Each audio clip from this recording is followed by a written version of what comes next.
Welcome to everybody who has joined us this morning. Thanks for listening in. Of course, we're with Andy Millner. He has a show up at William Shearburn's Gallery here in St. Louis. And I'm Tyler Stallings. I work as an adjunct educator. I'm currently teaching a class at Webster University, a design history course. And I also teach a similar course at WashU, Design Within Context. And Andy was kind enough to visit my class a few weeks ago and share his work. His current exhibit is called Floating World, and it would fit really nicely into the time frame and the discussion I was having with my history class. So, anything to add to that, Andy, or should we get started? Thank you, Tyler, for doing this. I appreciate this. I've learned a lot from your insights from your class that I sat in on, and thank you everybody who is tuning in. This is, the COVID innovation. During this horrible time, there are these things that we are doing that I think I would like to do in the future, and this is one of them. I think this is great that I have this opportunity from the gallery to talk with people remotely. So thank you, Tyler, for being here, and whoever's listening as well. Yeah. So yeah, and again, it was great to have you in class because I think, like you said, the silver lining of COVID is that we have access to really artists all around the world, and so kind of visiting speakers has really been a nice, again, silver lining to this whole digital world we're living in. So I thought one way we could start talking about your work, and something I find really interesting, and maybe we don't get when we walk through the gallery necessarily, are the historical and cultural references in your work. So we're talking about a really specific time period in Japanese history, and also a printing technique that's very traditional, but really kind of transcends that specific time and location. So maybe we could start with just the title of the exhibit, Floating World, and you could tell us a little bit about your inspiration and how you came to that name. yeah, so I entitled the show Floating World, which comes from the Japanese term ukiyo-e, which means pictures of the floating world. And I've been making work. This show kind of culminates work I started in 2005, in which I've been drawing plants on the computer individually. And what I had in mind for the show was to take those individual digital drawings that I've created all over those last 15 years and create these landscapes. And my family and I went to Japan a couple years ago, and I went to the Hokusai Museum there. I had learned in art history about ukiyo, and it's interesting in looking back at my iPhone, the photos I've taken over the last few years. I've been working on this idea for, I think, 3 years. I hit a lot of the sources that you cite in your class. And, so in terms of the ukiyo, it was my understanding that this advent of this new technology in, I think, like the 17th century, 18th century in Japan, 19th century, of woodblock printing, gave me the idea and informed a lot of the decisions about this work. Since it's digital, I always think about ways of outputting it in different materials and different processes. And, I thought of printing on a Japanese mulberry paper as a way of bringing this digital work into a physical form. And the palette of this work is also informed by those Japanese woodblock prints.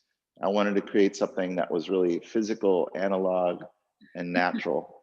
And so material formally, it takes its inspiration from that woodblock work. But then conceptually as well, that it's my understanding that those prints were part of this new prosperity and openness and kind of joy of living in Japan.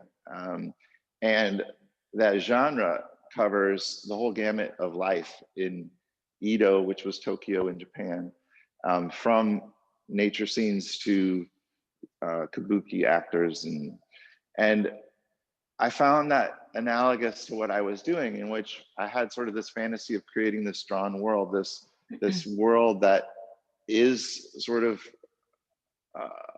that stems from something natural, but is completely human made.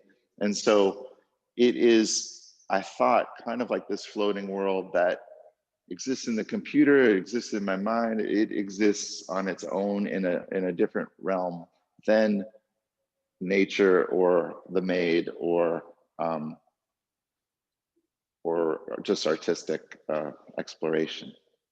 Yeah, I would also add, it exists in history. So I think that's really quite interesting to think about the original sentiment, this idea of a floating world. It was a Buddhist idea about the impermanence of life. And again, this idea of transcending any particular time or location, you're really, the trajectory of that idea is what we're kind of seeing in your work. And I really love that connection as well. And you mentioned Edo, Japan.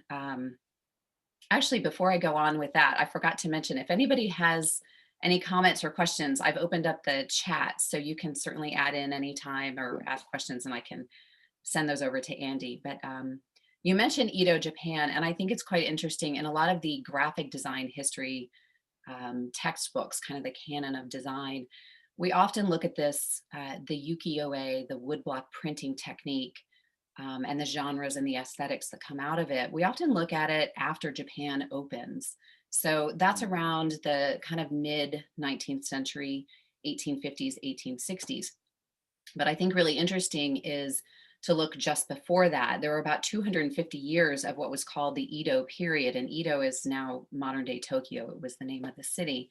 And I think it's important to kind of look back at that just to see how these ukiyo-e um, prints developed within the socio-political context.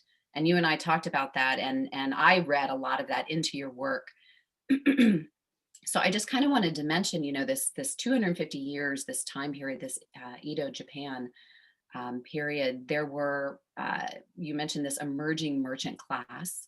There was a warrior class. This was a time where Japan was socio-politically isolated. There was a warrior class, which was really the elite political class. There was an agricultural farming class. There was an artisan class and a merchant class. Oh, we've got one note. Andy, can you stand with light on your face? um, it's a little tough. I'm sort of by the door. We're gonna have Andy move around, so Yeah. Did that maybe question come from my mom? No, I'm no. just kidding. We'll have Andy move around. I'm gonna ask him to show some details, and maybe Yeah, that I'll show a little some of this. will I don't help. know if this is There we go. that's That might better. work. So again, just kind of quickly referencing this time period, because I think kind of embedded in your work, if you're referring to ukiyo-e, again, looking at where this comes from, you had these classes. The warrior class during this time period was required, this kind of political elite class required to live in and set up a residence in an urban district, which was Edo. And in doing so, they really bolstered this emerging economy. So again, Japan is isolated at this time. They're not trading with the outside world, very little in, I think, China and possibly, I think, Northern Europe. But when they moved into the cities and had, kind of a summer home or a rural home and a city home, they helped to bolster this community, or this emerging merchant class, this middle class. And this is really where these prints come from. So woodblock printing, of course, had been around for centuries, but this multicolor, this polychromatic ukiyo-e printing comes from this, again, the bolstering of the art scene. There was also a district that was referred to as the pleasure district. And again, I really love looking at your work in this same idea of this sort of ephemeral experience and this pleasurable experience of looking at your work. We might think of this district as more of a red light district, but it was an entertainment district. Certainly some of the samurai and the warriors would visit these districts in the urban environment. So there was entertainment. You mentioned the kabuki actors. There was live theater, music, certainly courtesans and geisha as well, tea rooms, etc. So I think it's important to think about that in terms of this emerging merchant class. The ukiyo-e were mass produced. They were accessible to more common people. Um, they were really a popular medium, and I think that's really interesting. So I thought we could talk about your work in two ways, to carry on here. One, in terms of the medium and the materials, Mhm. historically, that's a very democratized medium, paper making, print making. You even mentioned that you use Instagram photos for your silhouettes for reference. So Mhm. materials, but also in terms of just the aesthetics. So when trade does open with Western European countries, with the US, with the UK, Mhm. artists were really excited about this new understanding of space and line quality, the real crisp contour lines. So maybe first talk about those formal characteristics, your use of space, your understanding of space, and again the way you work with line specifically. Sure. So it is interesting. When I was in Japan, there actually was a show on how ukiyo-e influenced Van Gogh, and it was a show of Van Gogh's works with prints that inspired his work, and a lot of that formal inspiration that you speak of, you could see its impact in Van Gogh's work, and I think similarly in this work, in which um, I mean, it's interesting that all artists from all times, from all places, have certain formal problems that they need to solve. And there's only a limited amount of tools available to solve those problems, especially in a two-dimensional space, line, color, composition. Um, and I've always, I sort of feel that the art chooses the artist rather than the artist choosing the art. And I've always tend to enjoy um, a flattened sense of space. And these works, there is a space that is created in these works that I think is unique and interesting, and speak to the ideas in the work, that were informed by those Japanese sources. And it's interesting, as I was saying, how those Japanese influenced the Europeans and the Viennese secessionists that you're going to speak of.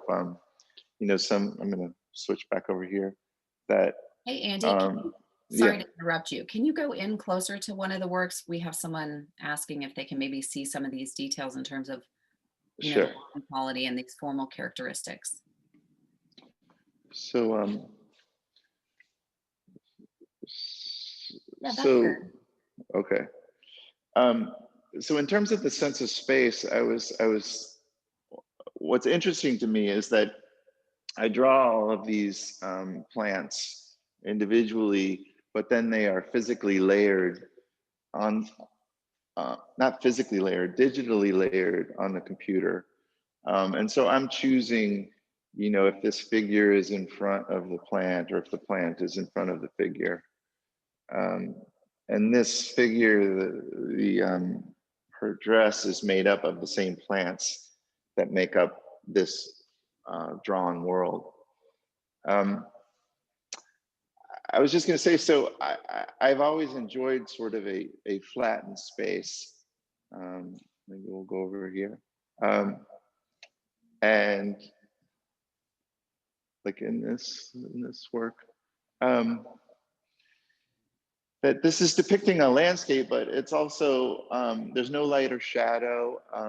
There's no there's no sort of like central feature that's in more detail than the other.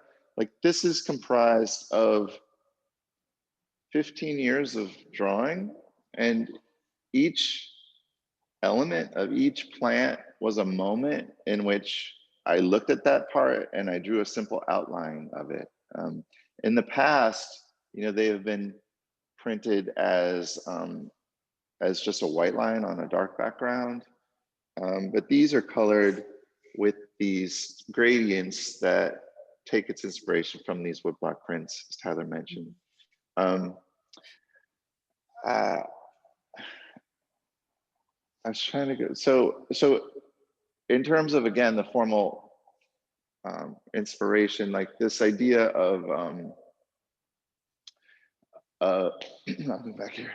Um, this flattened sense of space. And also, I was really struck by, and something that I've always loved is this, the whiteness of the paper being a stand-in for all space. And I had this realization the other day, Tyler, that, you know, in printmaking, oftentimes the printmaker doesn't print white, but uses the white of the paper to be the white. And like in this piece, the horse and figure appear so bright, but it's simply by the absence of the drawing, which I think is similar to a lot of forms of printmaking. These are printed as inkjet prints on this mulberry paper. So I'm using this 21st century tool as a painting tool to, you know, just as any painter does, to arrange color and line across this composition. I'm printing on different sheets of paper and tiling it together. I'll show you this. You know, let's see. I don't know if you could see this. Like this is an edge, and like in this piece, there's kind of a ghosting. Let me see if I can. You know, of overlapping. It was a process of if I didn't enjoy something, I would paper over it and kind of erase it with blank paper. And then I might even reconfigure the drawing and add a new section to the drawing, and edit the drawing that way in sort of a papering over. I've sort of lost my train of thought in terms of your original question. I Especially know. with all the camera work I'm doing, but Right. Oh, that's a really nice shot right there. I think we can see okay. that. Just for a second, we can see. So my question had to do with the formal characteristics, and you know, when trade does open with Japan again in the 1850s, 1860s, this was one thing that was really exciting to see, was this sense of space, and it really kind of counters this kind of Western art historical sense of space where you have this singular perspective and you have this sort of gradation. And this, of course, presents a completely different way of representing nature, of representing, again, the lack of depth. These really crisp contour lines. There was no real attempt to kind of blend everything together. And instead you had these, you know, again, these really sharp lines, kind of like graphic novels or comics, really, in a way. And then white space, you mentioned white space, and that really was an element that allowed for this kind of lack of, again, any specific location, specific time, etc. So those, in terms of formal characteristics, were really interesting to a lot of Western Europeans. Again, we see this in the UK. We saw this come over to the US. I also, you and I talked the other day about this lack of printing. We were referring to these silhouettes, when in fact they're not really silhouettes. They're just sort of the removal, or you know, the lack of ink. And I mentioned a contemporary graphic designer.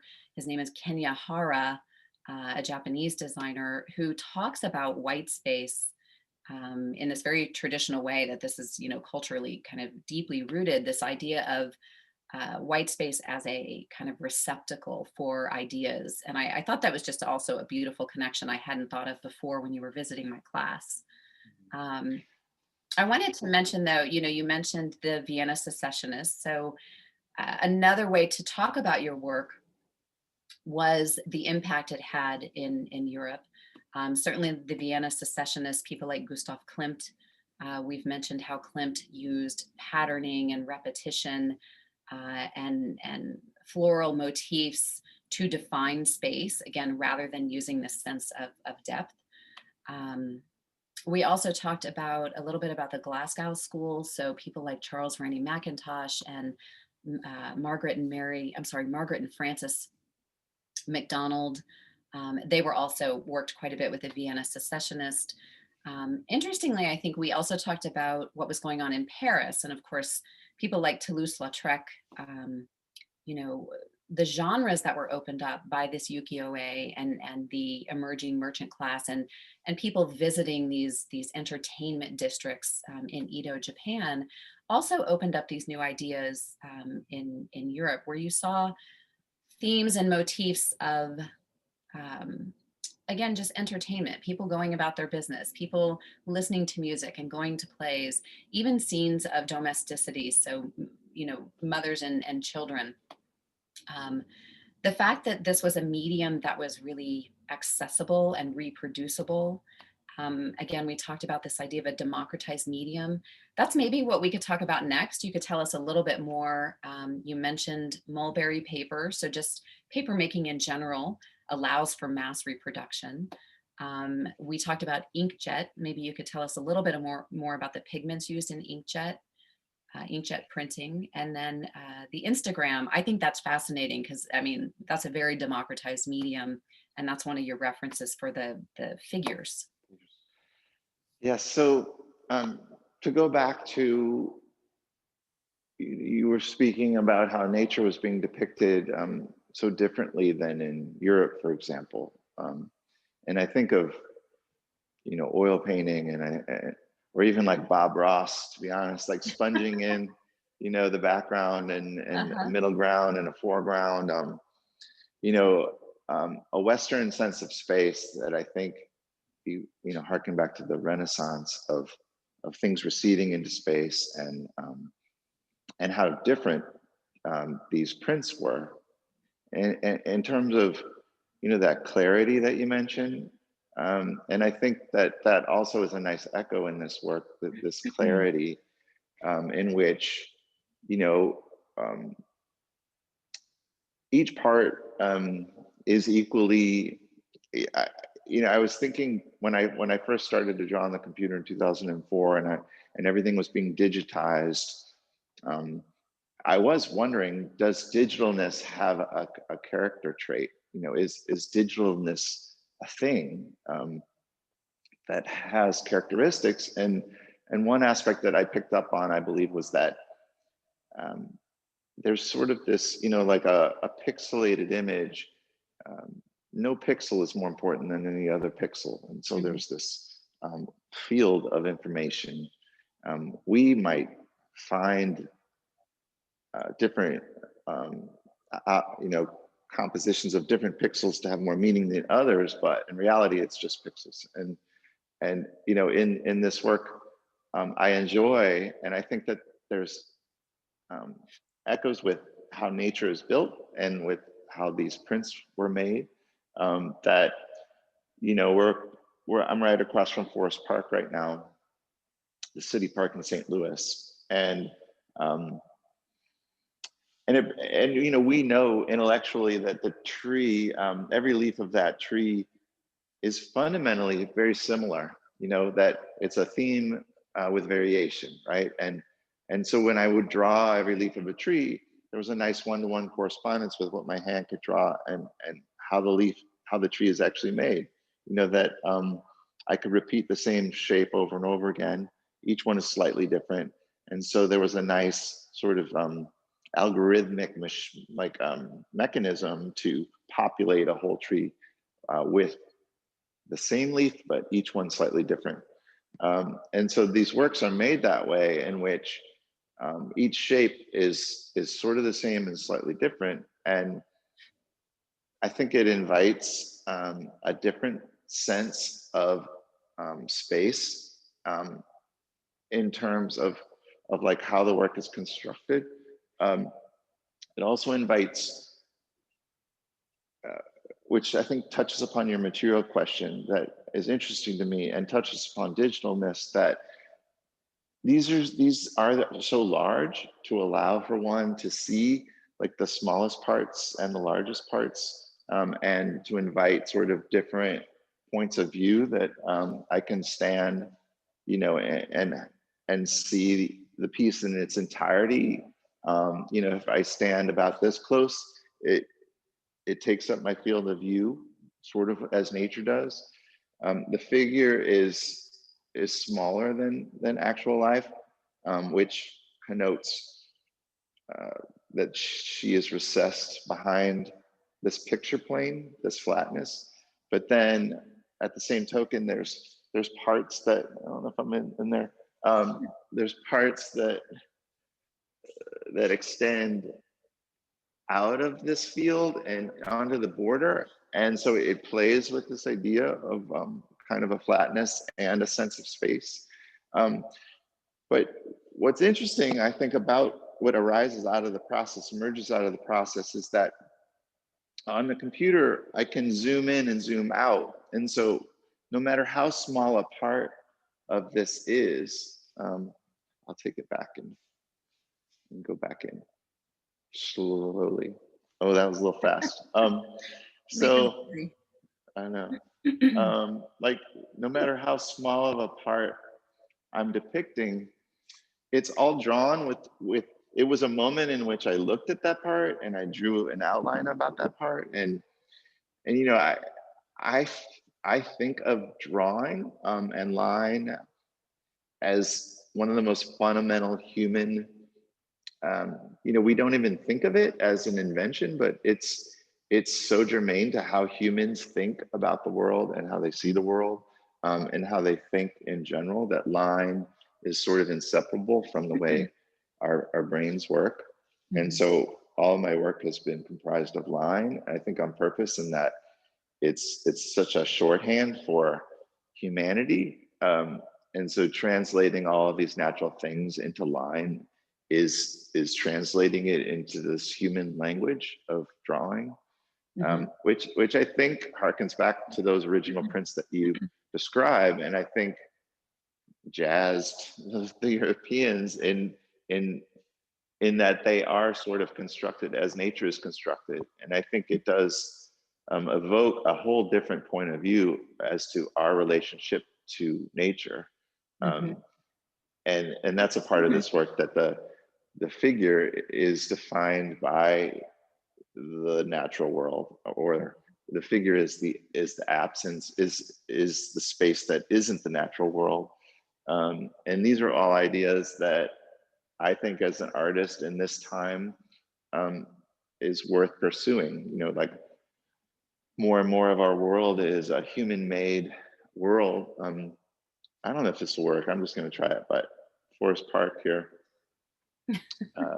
yeah, that we think of that as natural, but it's completely constructed. The hills, the shape of the landscape, much of the trees, and I'm just going to go off on a little landscape tangent right now, just because I'm pointing outside. But let's see if you can see that. But Lisa Melandri, she's the director of the Contemporary Art Museum in St. Louis, wrote this beautiful essay about the show. And as I said, like, these this COVID innovation, like, instead of an opening, I've had 5 mini sort of visits with small groups of people, and I've learned so much about this work from talking to people. And her essay was a great example in which she pointed out that my work is made up of gardens rather than nature, the natural world. And, like, this landscape out here, that we arrange plants to populate our houses and our buildings and things like that. And it's this beautiful emulation. We try to emulate something natural, like we put 3 bushes here and 2 of those there. And these are our artistic compositions that act as like a stand-in for the natural, but they're not natural at all, and I think that is what I'm doing in these works when I'm creating these compositions, is I'm taking these natural elements out of the world, and composing them into quasi-natural things, but Mhm. they're completely artificial and drawn. Mhm. Um, I know I'm going off a little bit, That's but all but right. I just wanted to say one other thing, that not only are they of a garden, but I was going to. This is like a. Let me see. Um, they're plants mostly from a perennial garden, um, and and these some of these plant drawings were part of the first show I had here at the Shearburn Gallery. It was a different location, but in 2005, 6, it was this drawing of a perennial garden in which I drew all these individual plants and then put them together into a composition on the wall to create a garden.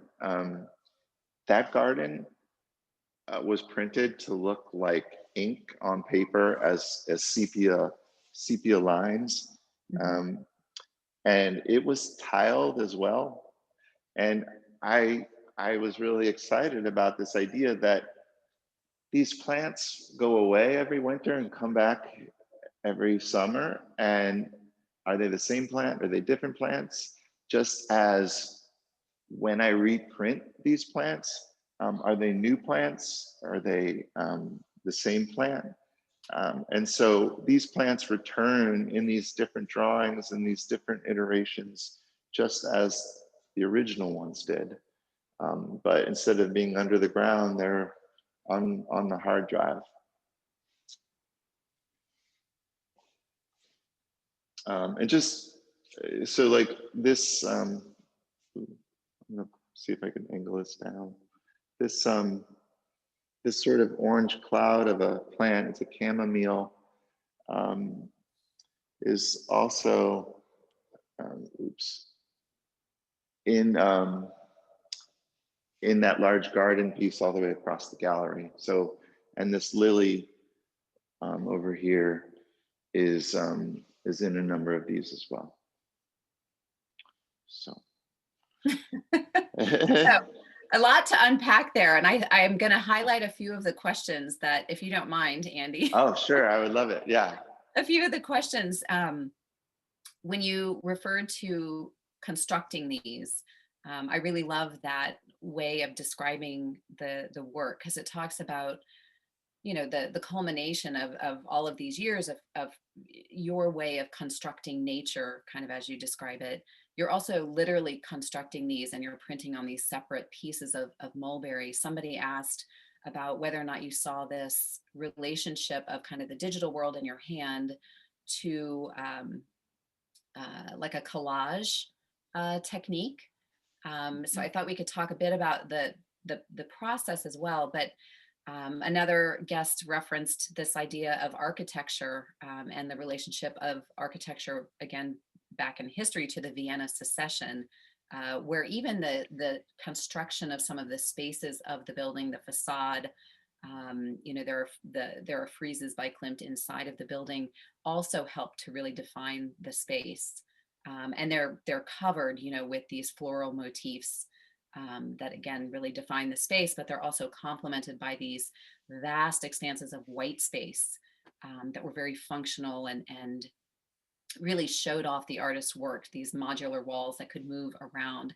So this idea of constructing nature and constructing, literally a building, I think is really a nice way to maybe talk about your process, again, of referencing your past body of work, building onto that, and then literally you're building these or you're constructing them. Do you see this?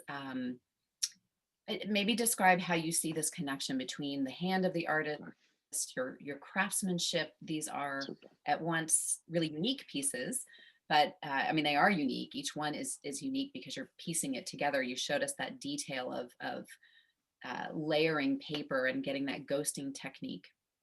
But they're also, again, they're digital.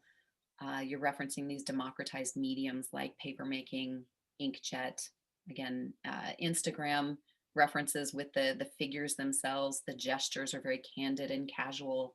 How do you see that combination, the digital and the hand and the craftsmanship? Um, well, So,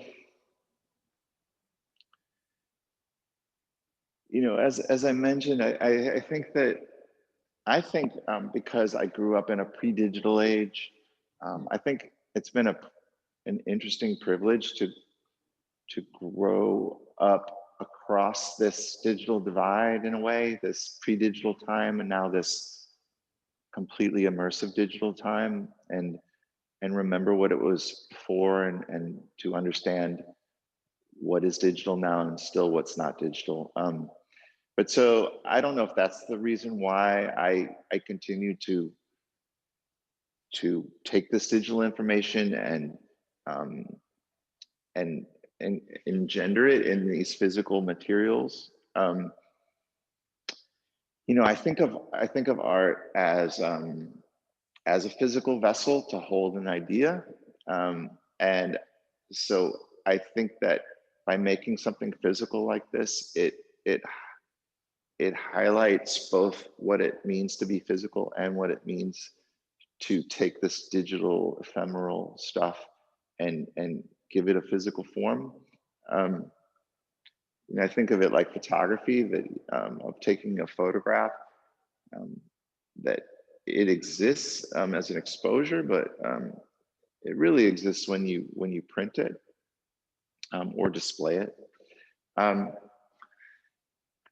there was a lot in what you had just said. Like, one thing that came to mind about the architecture is, like, in this piece, there's this frame, and it's within a rectangle, and I think one could think of the rectangle of the canvas as a rudimentary form of a building. That the square is taking a section out of the whole world, and like I said about line, geometry is very human. Geometry is a little more complicated, that gets into physics, and might exist outside of humanity. But I think that I had another visitor point out to me that even though I have this democratization of my point of view of looking at everything equally, these compositions infer that there's a viewer, that like in this piece, this figure, um, which I believe did come from Instagram, I was just struck by her gesture. And I in the last body of work, I was struck by people standing in front of my work and creating these blank reverse silhouettes, like these blank spaces in all of this digital information, and it gave me the idea of putting the figure in the work and totally changing the relationship between, these plants were no longer the figure, but they became a kind of ground. But it's this odd mix in which the ground is the primary. It's where I've spent the most time looking and drawing, and the figure has almost no detail or description except for their gesture. But like in this work, I find it compelling that she is made up out of the stuff that is around all things, and the tree and the frame. Before the architecture question, it was about collage, like if I thought of it as collage. Yeah, there was a Uh, question, actually a couple questions about, again, this combination of creating these by hand. You're literally assembling them by hand. You're also drawing mm, everything by hand, even though you're using a digital medium. So this blend mhm. of again, creating by hand, this craftsmanship, and a digital Yeah. medium. Do you see it as collage? And there was another question about, can you define these as, painting or collage or some specific kind of, Mhm. I don't know, traditional way of Yeah. designing a piece? So it's interesting. I just worked with a web designer in Boulder, Berger 4, and he had me. Todd Berger had me write 5 descriptors of my work. And one of them surprised me, in which I used the word wily, and or deceptive. And I don't know why, but all of my work is deceptive. That in general, one would know how it's made, or Mhm. all that had gone into it. And I was trying to unpack that. I think of these as drawings. These now I think could be paintings. In that, drawing in general doesn't connote the color of painting, but um, collage. I think collage is like one of the defining aesthetics of our time, um, and taking things from different time and different places, and putting them together into one thing.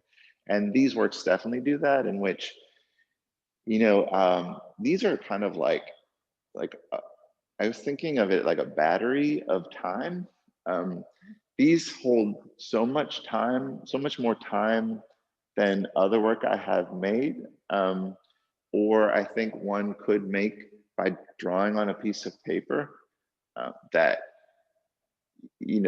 like this one, for example, literally has some things I drew 15 years ago, and then 10 years ago, and then 5 years ago, and then last year, and then, but then I think physically making it, that I, I, I think that is important for the work as well. That my hand is in all of it, but it's in it in so many different realms.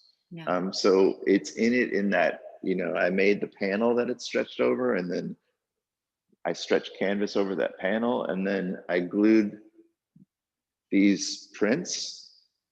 I don't really think of them as prints, but they're printed, but they are, all the marks are made by hand. Mhm. Um, and then, but it is interesting, the machine, it's a weird sort of cyborg mix between my hand and machine, in that the collage aspect that, um, in the past, perhaps one would cut all of these components out, these elements out. Mhm. And actually, like, I love, like, I think it's Man Ray, and those surrealists, cutting out disparate imagery, and collaging them together. Is that right, Tyler? That, the psychoanalytic in the turn of the century, like it was depicting like this new, these new powers of the mind that we hadn't thought about Mhm. visually.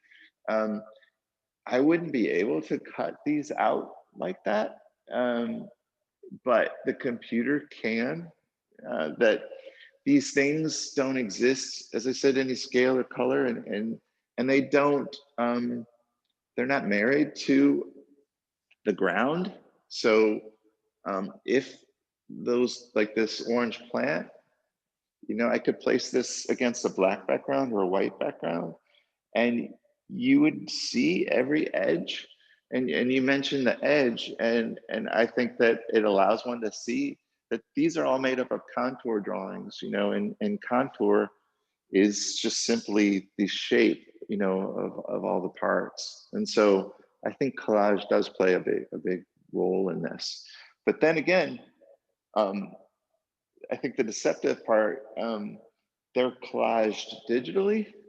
And so, like, on the horse, the one called the Rider, someone asked me, is that cut out and glued on top? Like, they weren't able to tell. And Mhm. it's interesting, in the first tree works, people felt like it was thread, like it was a physical thing. Mhm. I think because it's so clean, um, it appears as if it's made out of two different materials. She is so cleanly cut out, that she appears like she has to be physically cut out, um, but she's not. And so digitally, it's all within the same plane. Like, physically, it's all within the same plane, except for these sheets that are glued. Mhm. And there's there's sort of a different kind of depth that is a physical depth of layering that is separate from the drawing. Mhm. Um, so there's a lot going on there, you know. Yeah, yeah. And when I first looked at those and got really close, and I hope everyone has a chance to go in and actually see these up close, because while we're talking about the fact that they're quite flat and they're constructed and heavily digital, when you do get up close to that mulberry paper, there's a beautiful texture, and the paper itself is the white space. Um, I'll try to go to the edge, maybe. and I actually referred to it as a palimpsest. So it reminded Mm, me of bookbinding techniques when the bookbinders would repair these pages of vellum or eventually paper, or even scrolls, stitching into scrolls and repairing. But you get this layered effect, and there are layers. Because of that, there are layers of kind of reading into it, even if they are erased and then really used just for to save materials. That was something really interesting I found. Conceptually, I think that you're physically layering, you're getting these ghosting, kind of this ghosting effect, but it also shows off the process of layering, really up close, this beautiful construction with, or collage, I guess you could refer to it, with the materials themselves, the mulberry paper itself. So, I guess another question I could have would maybe have to do with process. There's another guest who had a question about whether or not you go back and actually draw on a piece once you maybe feel like you're finished with a piece. Do you go revisit it and draw directly on it? And another guest asked about, kind of inversely, about recycling your own drawings. Do you feel like you covered that, or is there any more to say there? well, I will say, you know, I actually spent a long time trying to draw on these and paint on these physically, um, and it took me a long time to understand why they were stronger to not do that. Mhm. Um, in that, I think that the real power of a lot of this work is that they begin with my hand, um, and then the process unfolds from there. The palimpsest idea, I really like that idea, and that these are unique. These aren't sort of made into multiples. Um, and I think that there is a lot of when one does get close to the work, there are a lot of moments that are unique and papered over, and like a book, as you say, it might be printed thousands of times, but each book becomes unique as the reader reads it, and dog ears certain pages, and that type of a thing. Mhm. And each of these has gone through a bit of that same process in their making. Um, they they there's evidence of my hand all over the place, but in terms of the painting on them, um, it's sort of like, I think, muddying that original idea of that it started that way, and then to paint over it again, um, doesn't add to this specific idea. The last body of work was all about that. It was paintings that were inspired by the Rose Parade in Pasadena, Mhm. in which I printed, and actually this, I don't know if you'll be able to see it, but Mhm. these, yeah, there you go. This, you know, this field that is the background of this piece is the drawing I made, um, from the floats in Pasadena. Mhm. Um, and I, I sought out the floats, um, to explore. All my work has been about nature and art, the relationship between nature and art. And the floats were an example of nature skewed more towards the art in which the plants were composed, the plant material and the flowers were arranged in compositions, that were more artistic than natural. They weren't just a plant as it grew. And so in these things, there were sort of like different rows of different flowers and things like that. And that last body of work was taking this one drawing and painting over it with this thick acrylic paint. And there was still a lot of constraint involved, but the idea was in this, for example, there's this reverse and repeat of this drawing. So there's like a section here, and then it mirrors. It's called like book matching in marble or veneer. And the idea was like, what would happen to paint the same painting over and over again with the same drawing as the prompt, and to dispense this paint over this with my hand. And I think that I chose to repeat it rather than just sort of freely improvising, in that it showed that even when I tried to make it exactly the same over and over again, each flower was unique again.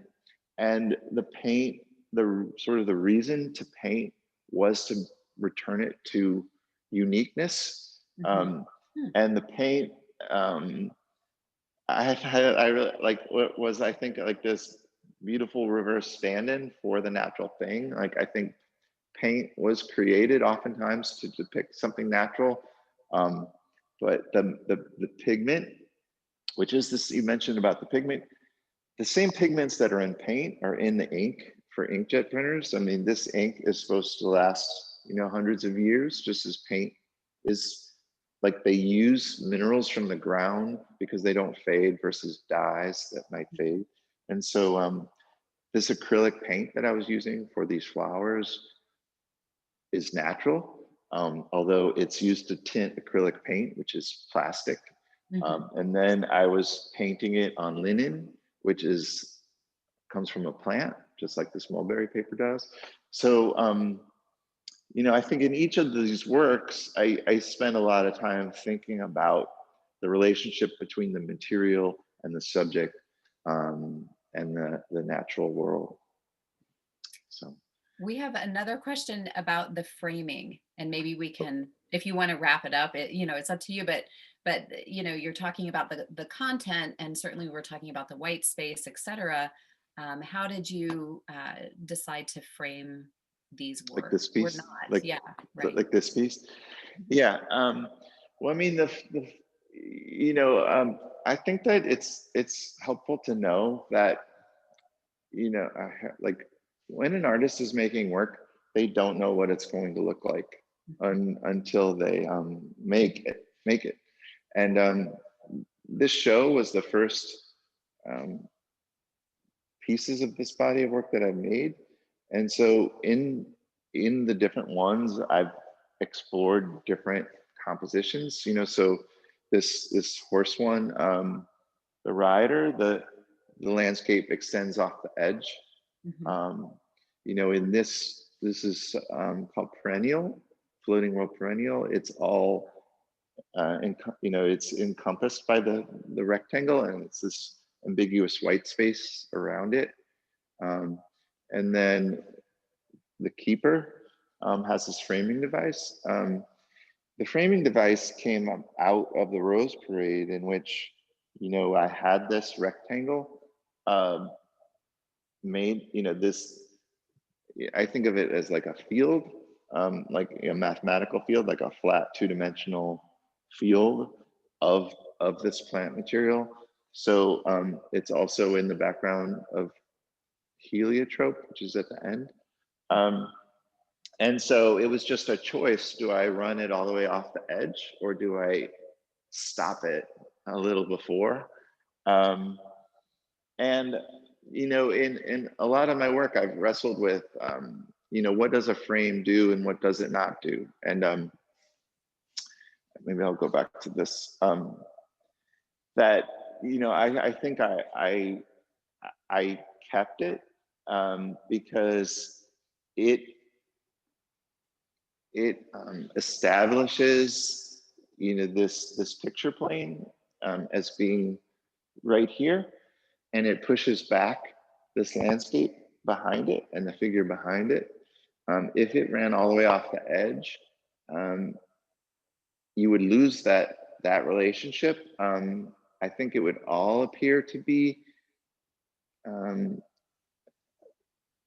I think it would just have a different sense of space. The one further back there, back there, uh, runs off the edge, and it's just a different relationship. I think the frame comes forward, the landscape goes back. It also, I think, connotes this like photographic snapshot out of the world. Like this is the keeper, but I was the chooser. I chose to delineate this and with the frame. So well, thank you everybody for all those questions. I don't want to take all your whole morning. And thank you so much, Tyler, Sure.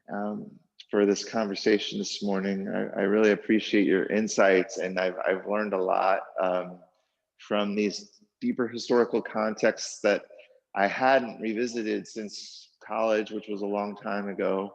So it was a wonderful refresher to ukiyo and the Viennese Secessionists, Art Nouveau, like that whole history of that graphic tradition that you teach. So thank you so much. Yeah, thank you. I've also really enjoyed our conversations, and thanks for visiting and sharing your work with my students. And I hope everyone can get in to actually see these, because I do think this experience of these pieces is really significant, and it does wrap back around to that ukiyo-e, which was meant to be this popular medium that allowed people to access art and really, again, experience it. So I think that's really just this beautiful kind of kindred spirit. So I hope people can get in to really see it and see the texture and experience the scale, and back to this idea of framing, where some of it goes off the edge and some of it's more compact. It's really, really beautiful work. I love all of the layers, both literally and conceptually. So yeah, thank you for chatting with me yet again. I'm sure we'll talk about this again. All right. The show is only up, if you are a local, the show is only up until Thanksgiving. So Wednesday will be the last day. Gallery's open 12 to 5. You're welcome to reach out to me, and I might be able to meet, earlier or later after 5. So the more people to see it, the happier I am. So it really completes it to share it. So thanks again, everybody. Thanks, Tyler. Yep. Thanks, everyone. Thank you, William. So this, I think, is my 5th show with William Shearburn. Had a show like every 4 or 5 years here in St. Louis, and it's a wonderful sort of touchstone to return to. And my studio is just like 2 miles away, and it's been incredibly valuable to have this relationship with William and show my work in such a beautiful space, and have this dialogue over so much time. It's been wonderful having people come here who has followed my work over this much time, and it's one of the benefits of getting older, for sure. So all right, thanks so much, Tyler. We'll talk to you soon. Yeah. Bye, everybody. Yeah, appreciate thanks. it. Okay.